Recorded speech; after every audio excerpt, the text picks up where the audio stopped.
I want to talk today about that, real life circumstances, and I want to challenge perhaps some of the assumptions that we have about the world in which we live, assumptions that we have held perhaps since we were very young, that we've just grown up with. I call this the liberal society and the liberal order, and I think in the title, the Great American Empire, is something else I talk about, because it's not just that we have a liberal society by default, or we think we do. We have this empire, as it were. The United States, not just through military might, but through the entertainment industry, affects the entire world. The other parts of the world, you travel to even a place like Turkey, and I went to Turkey a few years ago, and they have some of their own Turkish music, but it's surprising when you turn on the radio to hear pop music from America. And we've influenced the world in some very negative ways, actually, like our pop culture here. And we've influenced traditional societies to get away from their traditions and to adopt more of a hormone kind of culture, which I think is consistent with liberalism. So I want to talk about that a little bit, and then what's the Christian alternative to this? And some of this is me really just giving my own thoughts on what I see and what I think we should do, because not a lot of people are talking about this. We're still kind of talking about social justice and wokeness, and these are problems for sure. But there is something, I think, underlying it, and it's exposed weaknesses that after 2020, I think many of us have started to realize. Because in 2020, all of us, I think, realized something's very wrong. Where did we go off the track, though? Was it 1965? Was it 1860? Was it 1776? Where was it that we got off track? And many people have different stories about what they think went wrong, because we all know it didn't start in 2020. Something had to happen before that. And so we blame various things. And I think a lot of those things culminate in this kind of liberal mindset. So I'm going to get into that a little bit, and I'll just periodically along the way open it up for questions. If something I'm saying is not understandable, I'd love to clarify. I have, I think, 25 pages here. There's no way we're getting through all of this. This is like 4 times the material I had yesterday, and I was rushing in my speech yesterday. So I'm going to just take bits and pieces, and then we'll leave it interactive. And Seth, if you wouldn't mind, 5 minutes before I need to end, I don't have a clock up here. I see one over there, but I might forget it's there. Just get my attention. You can even jump up, and I won't mind that. All right, so I'm going to just be kind of blunt and off the top. There's a lot of ministries out there right now that are experiencing fractures and splits, and these are ministries, some of whom took stands against the social justice movement. And I think many of us in this room realize, if we were involved in any parachurch ministries or reading parachurch materials, we know that the Gospel Coalition, Together for the Gospel, 9 Marks, that some of these ministries are somewhat compromised with the woke agenda. But I think that it took some of us by surprise to see that there seems to be fractures happening with organizations like G3, and the Christian nationalism debate with G3. There's even fractures, as I understand, happening in Moscow, Idaho, with Doug Wilson's group, with some of the young guys at even like Master's Seminary and places like that.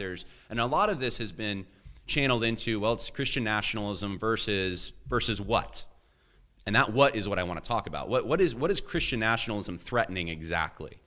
Whatever Christian nationalism is, right? It's very scary. CNN tells us it's very scary, but so do some of these ministries that took strong stands against wokeness. They also seem to be concerned about it. And what I'd like to suggest is the answer to the question of what is being threatened by Christian nationalism is, I think, the liberal order more than anything else.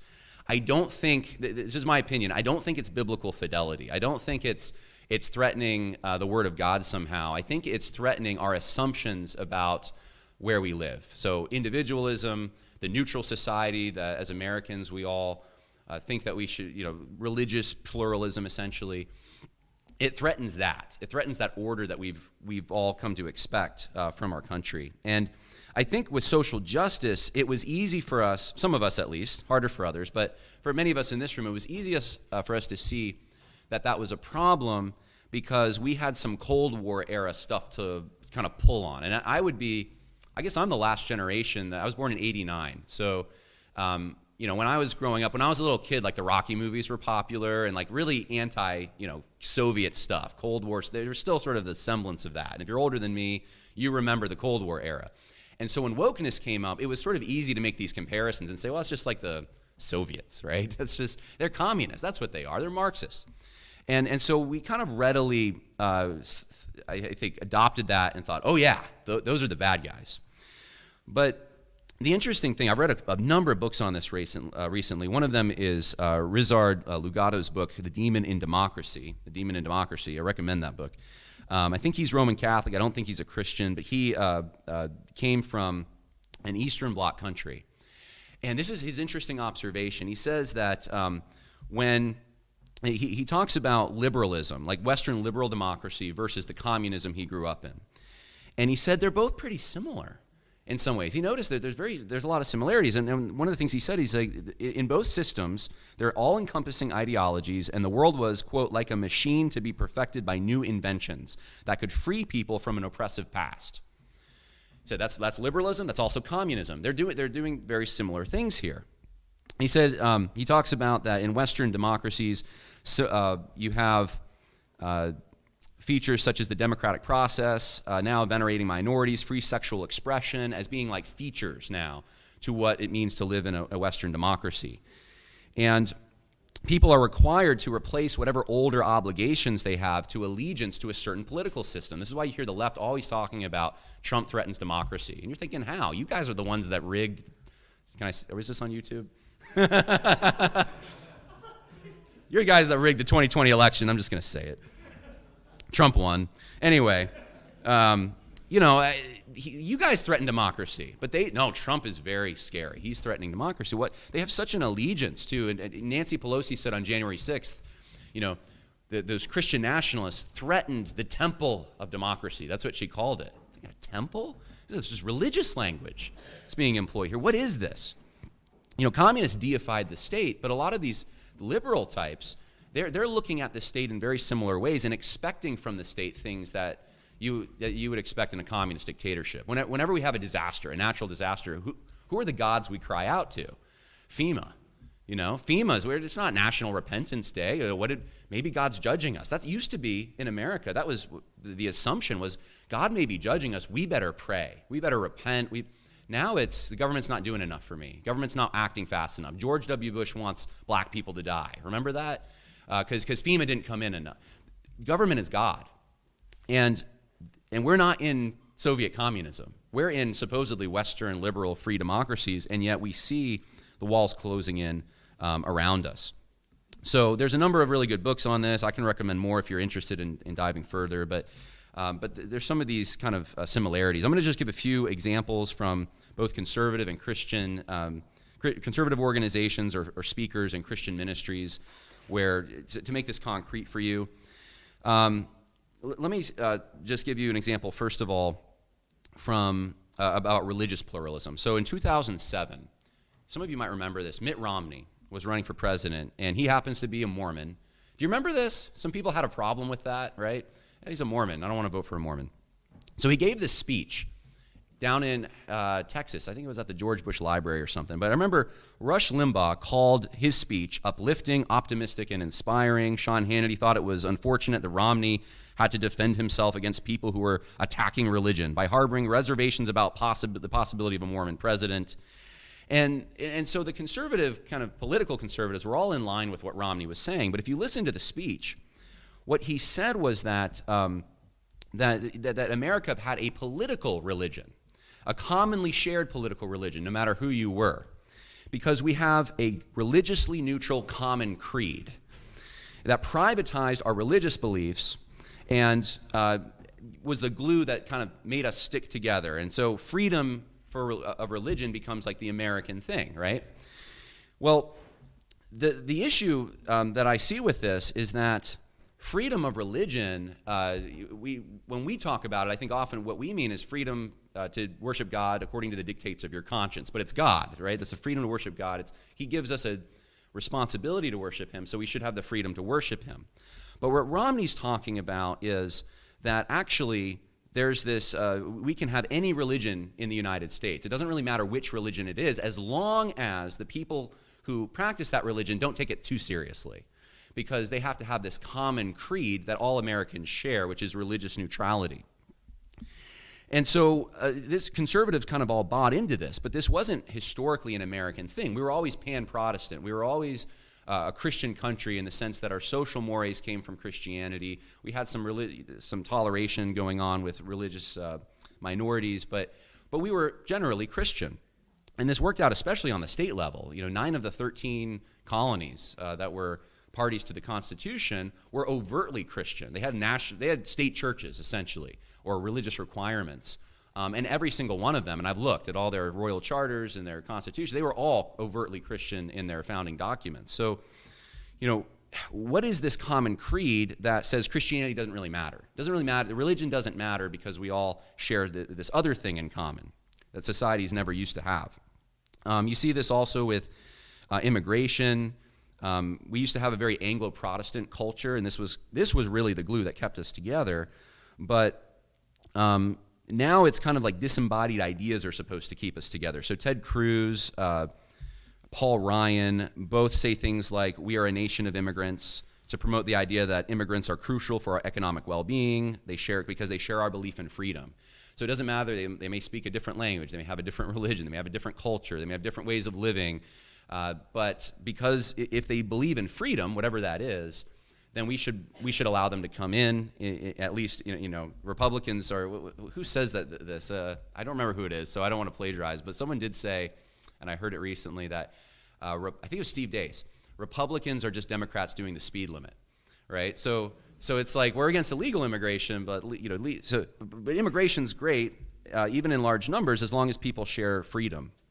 We see this with LGBT movement, people like even Ben Shapiro and Charlie Kirk arguing for same-sex marriage, and that Kirk said that Republicans should be the party of freedom, that they should have all the same tax benefits as married couples. And if you remember, someone brought this up last night, when Dave Rubin got, I don't want to call it a marriage because it's not, but his partner and him had a surrogate child. Not only were people like Christopher Rufo, Matt Whitlock, Megyn Kelly, and others congratulating them, but also the official accounts online of the Blaze and PragerU congratulated them. What do you do with this kind of thing? I mean, these are the CEO of the Daily Wire, and these people are all getting in on this, yet they say they're defending tradition. So this is kind of the circumstance I'm talking about. In 2015, I remember this, Glenn Beck had told his radio audience, I really think we have to start calling ourselves classical liberals, and that always stuck with me. What does that mean? And for him, it meant appealing to people on the left who rejected the conservative label but wanted to stop the government from violating their freedom. So freedom becomes kind of the overarching thing that makes you American. So freedom, I think for the right, it's freedom. For the left, it's equality. But if you ask them what is being an American, that's what they would say. They boil it down to that word. And these are very nebulous terms. So it's no longer kind of a rooted thing. It's not Anglo-Protestant. It's just freedom. And anyone, it's universal, right? Not particular to who we are. So the Christian nationalism debate has brought this out. Scott Aniol from G3 Ministries believes Christians should pursue public office not so they can enforce Christian law, but instead to prevent pagans from enforcing pagan law. Aniol believes that Christians still have a duty to uphold the Constitution and be active in the political process, but they should reject the establishment of cultural Christianity with its customs and laws. He called the Pilgrims' motivation in founding the Plymouth colony for the glory of God and the advancement of the Christian faith unbiblical. And under this thinking, Christians should work towards a universal common kingdom of God, that's what he calls it, in which no religion is favored more than any other. So this is someone, and I have nothing against him personally, and by the way, he has great stuff on music and other things, but there's this allegiance he has, and many Christian leaders have, to a religiously plural country. That's what they want, and they don't want that threatened. They don't want Christians to set the tone, as Christians always have, until very recently. Many other examples of this kind of thinking that I could give. Peter Leithart, he talks about the border issue, and I'll just summarize. Basically, we should be very excited. Lincoln Duncan says the same thing. People from other countries are coming here, so we don't have to go there to witness to them. It's like, well, that's good. But when it gets into border policy, there's really no difference between Americans and other people. So the particularity goes out the window. And then this is consistent with the liberal order. We have the LGBT issue. We have, I mentioned this yesterday, issues with same-sex attraction or orientation being justified in the Christian church. I see this a lot, with groups like Moms for Liberty, which are great groups, but what the logic they've employed to try to get Drag Queen Story Hour out of schools is, well, it's sexually provocative. Kids shouldn't be exposed to that, and they're right. But they can't say it's LGBT stuff is wrong. It's wrong. Homosexuality is evil. They can't say that. They have to try to make this neutral argument that all sexualities are equally moral and fine and good. It's just that children shouldn't be exposed to that. Well, why not, right? There's really not, they don't have a lot of leg to stand on, unfortunately, even though I appreciate so much of their work. We have people in our church part of that organization, and, I stand with them, but it's like we're giving up the foundation, and that's part of the problem. George Marsden, when I was in seminary, I learned from George Marsden in his book, The Twilight of the American Enlightenment, I think it's called. He says that Christians should adopt what's called principled pluralism. And this is an attempt to take the differences among varieties of both religious and non-religious perspectives seriously. And what this looks like is, J.D. Greer is a good example. He said the fiercest advocates for dignity and rights to be extended to gay and lesbian people should be Christians. So here's how it works. You're in a neutral society that doesn't favor any group. LGBT people can do their thing. Christians can do their thing. They're like, and they have bubbles around them, essentially. The two shall not touch, The liberal society is going to keep them from touching, and they'll both be safe. And somehow, the liberal society is neutral. It doesn't favor anyone. And so you can have a Satan statue, right, at the Capitol. And that's perfectly fine. It's not bothering your nativity scene. And so I've seen this work out even on the local level in my town, where you have, it was a Christmas scene, but now it's like every religion has their thing there. Even, Ramadan, it's not even during Christmas, but every religion has to have their thing. This changes the character of your town or your region. It's no longer is the church steeple the highest thing that ever, in the church bells, the thing people's hear, and that sets the default setting for the region. It's every religion is equally true. It gives that sense. And the thing that's true for all of us, though, is the liberal order. When Uganda passed a bill penalizing aggravated homosexuality, Ted Cruz said it was a grotesque and abomination. Not the homosexuality, the law. You have Jenna Ellis wanting to defend Disney from the Florida Senate when they passed the parental rights and education law. I could give you so many examples. Marcus Molinaro, a evangelical senator actually from my state, or a congressman from my state, voted to keep funding drag queen events at military bases. And the reason he gave was that he didn't want us to infringe on individual rights. So the individual rights has become this way that we justify depravity, and Christians can even logically get to the point of justifying evil and depravity and that kind of thing. So these are some concrete examples. Let me kind of give you some understanding of what liberalism is. John Stuart Mill believed that the only purpose for which power can be rightly exercised over any member of civilized community against his will is to prevent harm to others. I think that's kind of a liberalism in a nutshell. That's the idea. Russell Kirk, who's perhaps the most important American conservative intellectual of the mid-20th century, critiqued this argument. He said that experience showed that allowing this kind of liberty only worked under certain conditions, namely accompanying a high level of public virtue. And this is what I think is confusing for us. If you grew up in the 50s, 60s, 70s, it seemed like it was a pretty good place in most areas. And we had a lot of this liberalism going on. But we also had alongside it a Christian default, an understanding that this was still a Christian country for the most part. And because of that, it seemed like liberalism would work. But as soon as Christianity was not dominant anymore, and we live in a negative world now, all of a sudden the liberalism is becoming a big problem. Because now it's actually, it applies to all kinds of different groups that are here. And if you go down to Minneapolis, you'll see what I mean. Mill argued that unthinking obedience to the dictates of custom was a big problem, because he thought that these held humanity back, and humanity was constantly getting better and better, and eventually representative government and humanitarian reform and material progress would subdue the dark passions of the human heart. And you hear what's going on here. with Christian theology glasses on. Essentially, underneath all this is this idea that, man's actually perfectible. Man's good. You put the right system in place, man will behave. And we're making progress. He failed to accurately assess real-world behavior. And the problem is when you have a choice, when you have unlimited choice, unlimited options in a free market, what does man generally choose? Well, man in his evil state chooses vice, not virtue. And this is what the Founding Fathers warned about so often, that they created a government that was very suited, and I don't actually buy that it was completely a classical liberal government. That's another discussion. But they did have a lot of individual freedom, but it was under the understanding that we would have morality and virtue, and that virtue came from religion. And if you didn't have religion, there was no reason to have a society that allowed people this much opportunity to work in a market, because they're going to choose vice. They're going to ruin their society. And that's kind of what we're seeing now. You have Immanuel Kant assume that if only freedom is granted, enlightenment is almost sure to follow. He's a classical liberal. Ayn Rand, in her novel The Fountainhead, she talks about a libertarian. She's a libertarian philosopher, but she sums up this sentiment with a statement that, quote, all that which proceeds from man's dependence upon man is evil. I'll say that again. All that proceeds from man's dependence upon man is evil.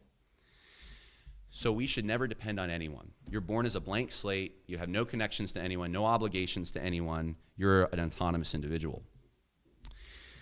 So some of the good guys that we think of in this, and I like actually certain guys in this, John Locke, Thomas Hobbes, not Rousseau as much, but some of these liberal thinkers, classical liberal thinkers, they wanted to preserve certain semblances of Christianity in the Anglo-American, not for Rousseau, he was French, but the others in the Anglo-American tradition, by universalizing them, by trying to distill them into certain ideologies, or I should say principles. For John Locke, the civil magistrate's role was to establish the defense of life, liberty, and property, and to ensure that no man was subjected to the will of an authority of any other man without consent. So consent becomes the only basis for, eventually, for political government and other social groups, that doesn't conform to human nature. There's a lot of things that we're born into a family. We didn't get to choose them. Some of you wish you did, but you didn't. And that's some of the flaw in this, I think. Thomas Hobbes believed that seeking peace and defending oneself against the claims of others were fundamental laws of nature that legitimize the formation of a leviathan state to preserve order. Rousseau argued for a social contract based upon mutual choice that protected people from threats to their individual freedom. And so what you see coming out of all this is an emphasis upon individual freedom that, and not all of it bad, by the way, but eventually leading to, and taken by people with nefarious motives, I would say, to get to the point of, whenever you hear the term rights come up, it's generally in defense of some evil. It's generally in defense of some group that wants to take from the common treasury, or to practice some sexually explicit thing. And so this is kind of the world we live in, where the language that we used to use to defend ourselves is now all being used against us. So classical liberals, at the end of the day, I think, this is what conservatives many political conservatives want to call themselves now. They think that there's impediments to human flourishing that are part of an unchosen environment that violates human freedom and produces conflict. Traditions reinforce these things, and only freely chosen associations should be considered legitimate. So this erodes tradition, this erodes communities, and this is where we come up with slogans like "love is love," "my body, my choice," and all the rest. And so I see the conservatives today, the political conservatives, many of them are trying to conserve a liberal order that the progressives were pushing 50 years ago, 40 years ago, 30 years ago, but now they're the conservatives. Have you noticed that? Conservatives seem to be getting more and more liberal, right? And so we have to say no at some point. Christians have to realize what's going on, the play that's being made on them. Because pretty soon the conservatives, in 10 years, I'm thinking okay, they're going to be defending the transgender stuff probably. And they're going to be against the transhumanism, but they're going to be defending the transgender. We have to say stop at some point. We have to say, hold on. God made a natural order. There's a world that he created, and he expects us to live in certain ways. So I have a whole section that I'm probably going to skip because we don't have time on how we got from liberalism to wokeness. And I think I'll just say one thing about that.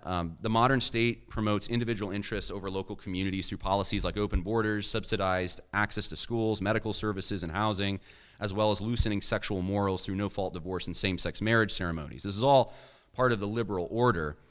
And this has produced, I would say, especially in schools and other institutions, this idea that as long as people can compete in the market, there's going to be equality of some kind. It's going to, the 1965 civil rights laws were supposed to produce this. Even the Immigration Act, I say 65, I think it's 64, but the Immigration Act of 65 was supposed to produce equality in our law. Like equality became like the driving thing.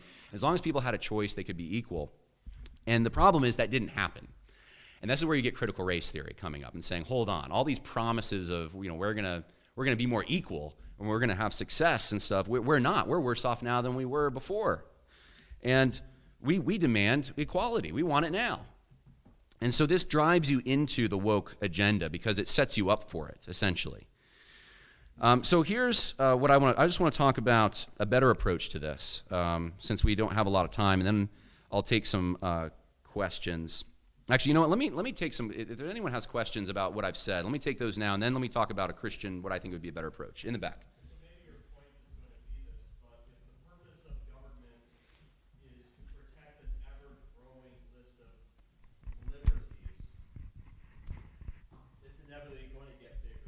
Yeah. And the answer is not laissez-faire. Bingo. Stop protecting these liberties, protect these, life, liberty, property liberties. But it's going to get bigger. Yeah, there's Patrick Deneen wrote a book about this called, I'm trying to remember the name of it now, but it's about liberalism, why liberalism failed. He makes the exact point you just made, that he said, yeah, with the expanding of freedom, which we think is opposed to the big government, actually the government gets bigger because it now has to represent all these different interest groups that want their freedom represented on the national level and so forth. So if freedom's the only principle, then you have to have something else that's limiting that freedom, that's ordering that freedom. And that's where Christianity has always come in, that we direct towards a higher telos of what do we do with the freedom that we have? Well, we glorify God. That's what Christianity has always taught. God gives us certain freedoms, or wants us to have certain freedoms to obey him. It's not to set up a Satan statue in your capital. It's to worship him. It's to obey God according to the dictates of your conscience. That's what the founding generation, the most liberals of the founding generation, thought that. But we've come to the point now where expanding freedom is exactly what you said. So, how would you modify the Declaration of Independence? The Creator gave us these liberties, and governments are instituted to protect them. yeah. Could you add an appendix to that saying, or an asterisk and say also this? Well, I don't think you need to modify the Declaration of Independence personally. And there's a theory called the poison pill theory, which says that all this liberalism came in through Jefferson and the Declaration. I don't buy that. I think actually, if you read the Declaration of Independence, he's talking about mediated rights. They're not universal rights in the sense that every culture is going to look the same. These are, if you read the rest of the document, we only quote the preamble, but read the rest of the document. The king is making us, meet at inconvenient places and arresting our legislatures and violating our rights in this, and that. What rights is he talking about? British common law. He's talking about rights mediated through culture over time and tradition. That's what he's talking about.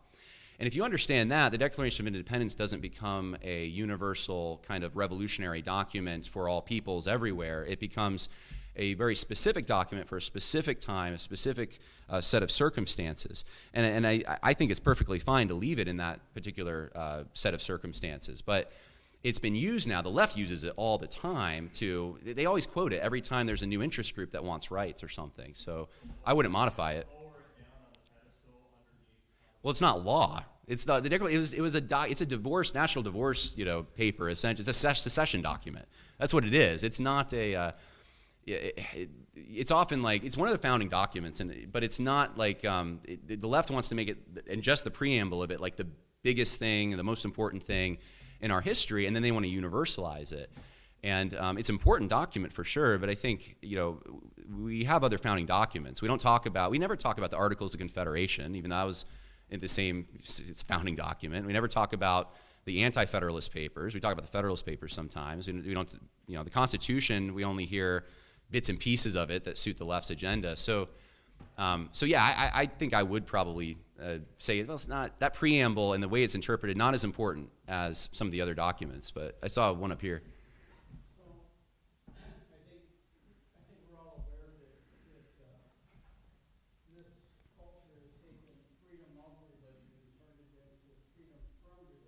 That's right. But one of the biggest mistakes that I see is that somehow, if you believe in God, that's religion. But if you believe in secularism, or if you believe in transgenderism, or if you believe in anything else, that's secular and that's okay. And to me, what we should be defining in our cultural view is freedom of belief, because that's really what we're dealing with. Freedom of conscience. Right, but they call, if you're serving God, take that off, but any other belief is okay. So I would rather deal with freedom of belief and freedom of conscience rather than freedom of religion. And your comment on that. Well, if I understand your statement, I think that those things were pretty synonymous at one time, that the freedom to worship was like I said, the Pennsylvania Constitution says this, according to the dictates of your conscience. So of the 9 of 13 original colonies I mentioned previously, Pennsylvania's not one of the 9. Pennsylvania's one that's not Christian, suppose. It's a more secular constitution. And they talk about worshiping God according to the freedom of your conscience, but there's still this understanding of it's God. Even in the Virginia's Religious Liberty Bill, you read that whole thing and Madison's defense of it, and it's still this underlying assumption that Christianity is the default in your community. Like the same year, okay, Thomas Jefferson and who did I just say? Thomas Jefferson and James Madison. Thank you. The same year that they promoted this Bill of Religious Liberty. Religious freedom, toleration in the state of Virginia, Jefferson also wrote the law to establish Sabbath laws, that you could not, there's ordinances, you could not make disturbances on the Sabbath or you would get in trouble. So he wanted to use the power of government to quell people who would violate the Sabbath. The same year he wants religious toleration. How does that make any sense? Well, it's because they still wanted to live in a Christian country with a Christian default, Christian morals, all that kind of thing. But they recognized that there were different denominations, different interpretations living among them, and they at the time they didn't have significant populations of Muslims or that kind of thing. I think some of them thought that could extend to Islam, but it was always seen as like this would be a very tolerated minority. So Christianity would still be our character, in our state character. And so if you're talking about freedom of conscience in that sense, I'm perfectly fine with that. Freedom to worship, but the question is, in your public institutions, there's going to be a religion. You can't have no religion. Right now, what do we have? We have supposedly secularism. What do we really have, though? We have a new religion arising in front of us, right? I've argued social justice is a religion. And so we are seeing the gap left by Christianity filled by another religion. And in some regions, you're not seeing social justice as much as you are Islam. I understand the Twin Cities is becoming this way in some regions where they want a Sharia law. The gap left by Christianity is being filled. If anything, I think the liberal order is just a very temporary, unstable kind of transition period from one religion to another. So we're in the area I live, I got like 3 witch chops I can pass in like 20 minutes, from me. They're returning to paganism because man worships. Man wants things ordered in a way that conforms to a higher purpose, and we're going to have that. So if I understand what you're saying, I think I agree that. So the government will support worship of man because that's not religion, is what you're saying. But they won't support anybody that's a Christian because that's a religion. Oh, I see. Yeah, because the government, you're saying the categorizations are, they'll say they don't recognize certain things as religions and other things they do. Yeah. Secularism, that's okay. That's not religion. That's what you're saying. But I think it should Right. Well, that's what I'm arguing too. We should see these things as religions and challenges. So, one more question, and then we'll take some more questions at the end. Yeah, sorry.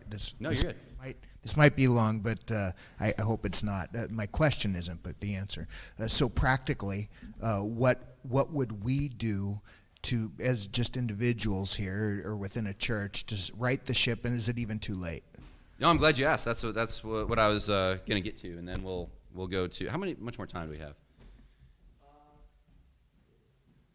5-10 minutes. Okay, well, maybe we won't have more questions. So I favored yesterday a localist approach. I still believe in that, not just for the church, but for general, communities. I think you have some of that here, by the way. This is a special place. You have a localist kind of vibe. Even as I was talking this morning around the breakfast table of getting local meat and knowing who your neighbors are and participating in each other's lives, I think you have something to conserve here. Don't let it die. Don't let it go away. So I'm going to talk about that a little bit and what I think we should do. So if you ever watch TV Land, I know you have TV Land. I don't know if they still do like Andy Griffith and some of these, like Leave It to Beaver, these old shows, right? That way before my time, but my parents would remember that. So in those shows, what did you see? You saw a world where people could leave their keys in their car. Maybe you can still do that here. I don't know. Some of you do that. I see someone laughing. You leave your keys in the car? My wife would accidentally. That's okay. It doesn't count.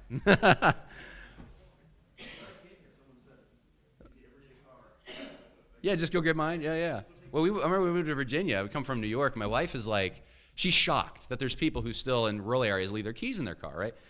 Because they're not worried it's going to be stolen. The neighbors look out for each other. You don't need cameras.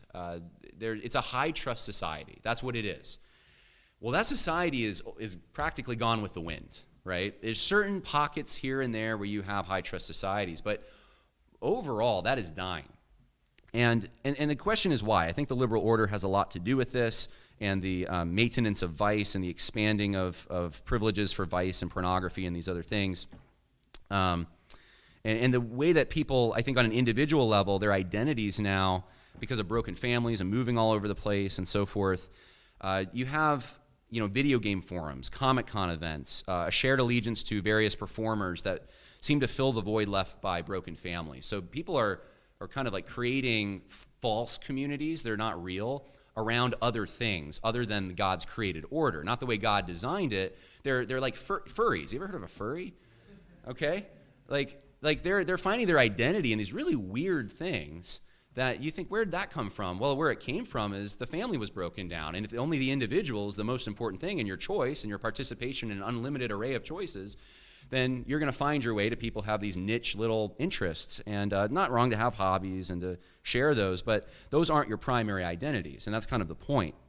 So I think this does start in the home. I think that parents need to really give their children a family identity. That's where this starts, and then a community identity, and then from that, a national identity and the rest. And of course, if they do become Christians, then that becomes a primary identity, their faith in Jesus Christ. That is their primary spiritual identity for sure. So this is one of the things that we have to cultivate. And I think it's like a garden that has been so, you see your garden when animals come and they rip it up, and that's kind of what we are now. The garden's still there. We just have to cultivate it. We have to plant the seeds. We have to nurture it. So I think, let's see here. So I only have a few minutes.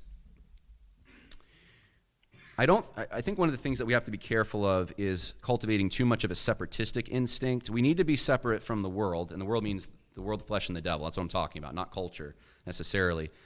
We need to ensure that we are involved in the people around us. That's, I think, very key for this. Very tangible people. We need to look at the church as the primary institution in the community, hold community events, use the church in this way, and ensure that there's a hierarchy that emerges, a natural aristocracy, Jefferson called it, but a hierarchy that favors the church, that shows the church is instrumental to this community. You I think, told me this last time I was here, that you were on like a local radio program or something, and I was like, how did that happen? And so, well, because they still prize the churches. The churches hold a place of reverence. We need to act like the church is a place of reverence. It means you don't do smoke machines and all the crazy things that are making the church come down here. That's the big thing in the evangelical church is we want to make it so not sacred and so down to earth that there's nothing unique about it anymore. No, the church is important to your community. So and there's other institutions that are also important. So getting involved in civic organizations and institutions, voluntary associations, I think, are a big part of this. We don't have a lot of those. Veterans groups, even sports groups can be part of this, but there's not a lot of like Elks lodges, or maybe there are here, I don't know, but in my area, you don't see even VFW halls. The young veterans don't seem to want to get together with each other. Well, these are institutions that build a high trust society because you know the people that live around you. You have organizations that take care of the things that government wants to sweep in and take care of. You don't need the government when you have friends. It's a Wonderful Life talks about this, really. I mean, it's a great movie for that reason. It shows, hey, a man who has friends doesn't need outside help. And so I think building these organic communities, thinking local, is ultimately the right approach here. And I also think that with my last 30 seconds, that we need to return to the political. And what I mean by that is I think that, and I have a lot of examples of this I can't get to, but I think that during Christendom, so before pre-modern Christendom, we would call it, people agreed with Jesus and Paul's teaching that civil magistrates represented the rule of God, okay? And this is all across your Protestant, it doesn't really matter even what stripe of Christianity, but your Protestant heritage is this. Government is important. The civil government is supposed to defend the honor of God. That's what John Calvin said. He said, no polity can be successfully established unless piety be its first care, and that those laws are absurd that disregard the rights of God and the consults only for men. Have you ever heard a politician talk about the rights of God? The rights of God. He said the rights of God come first. That is what orders our society. If you don't have God and the world he established and the responsibilities he's given to you, you have nothing. This must be in the government. If it's not in the government, it will be something else. It will be Allah, it will be autonomous man, it'll be something else. And this is, I think, the heart of the Christian nationalism debate, to be quite honest with you. There's a group of mostly younger Christians who say, this liberal order thing isn't working out, and this train is going to crash. We need to get back to an order from the state even, recognizing that God is in charge, and his rights matter. And this returns us to, some people call this identity politics, but it returns us to the political, to realizing that the government's not a neutral institution. It is an institution that favors certain groups. And if we as Christians don't coalesce and try to represent our interests, which are to protect and preserve and expand not the rights of man, but the rights of God, and that ensures that man has the proper rights and they're regulated, we will not have America anymore. That's my warning. But I think we can do this, especially in local areas. And I think this is a great place to do it, to be honest with you. So I'm probably out of time, aren't I?